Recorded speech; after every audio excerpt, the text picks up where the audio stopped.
తర్వాత జరిగిన ఈ 10 సంవత్సరాల పరిపాలన కనిపిస్తుంది మీకు స్పష్టంగా. ఎన్ఆర్ఐలుగా ఎట్లా చూస్తున్నారు ఈ పాలన? యాక్చువల్గా మనం ఆశించిన తెలంగాణ అంటే ఊహించిన తెలంగాణలో ఈ గత 9 సంవత్సరాల్లో ఊహించినంత అభివృద్ధి జరగలేదు.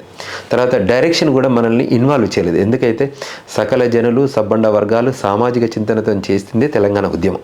అందులో అన్ని రకాల మంది రోడ్ల మీదకి వచ్చారు. మానవహారాలు చేశారు, సాగరహారాలు చేశారు, తర్వాత మిలియన్ మార్చులు చేశారు. ఇవన్నీ చేసిన ఇన్వాల్వ్మెంట్ అయిన జనాల్ని జేఏసీగా ఏర్పడి తెలంగాణ ఉద్యమానికి కార్యోన్ముఖులై తెలంగాణ రాష్ట్ర సాధనకి ఎట్లయితే కష్టపడ్డారో, తెలంగాణ వచ్చిన తర్వాత ఇది అందరి తెలంగాణ, ఇది కొందరి తెలంగాణ కాదు.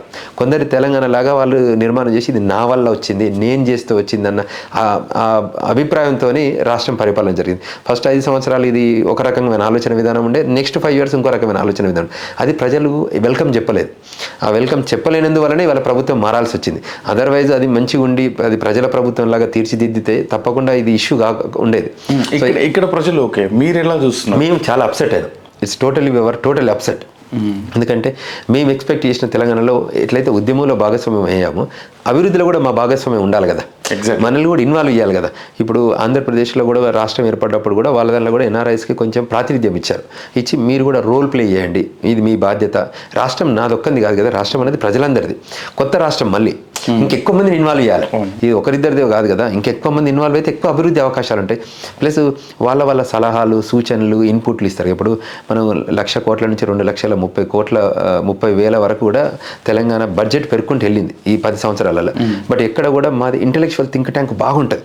వరల్డ్ వైడ్ ఉండే మాకు పేటెంట్ ఐడియాలజీ ఎక్కువ ఉంటుంది అంటే. ఎందుకంటే మేము మీకు తెలుసు కదా, అమెరికాలో ఏం చేసేది మేము ఇన్వెన్షన్ ఎక్కువ ఉంటుంది.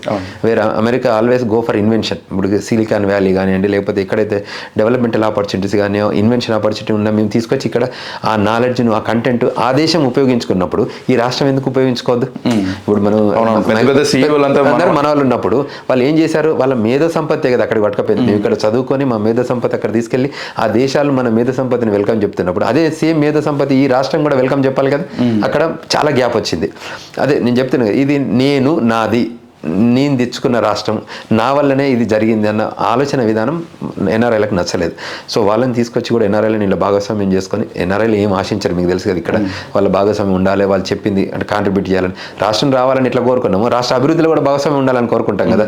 ఇక్కడికి వచ్చేసరికి ఇది ఒక పార్టీ లైన్లను ఒక జేఏసీ ముందు ఉంది కదా,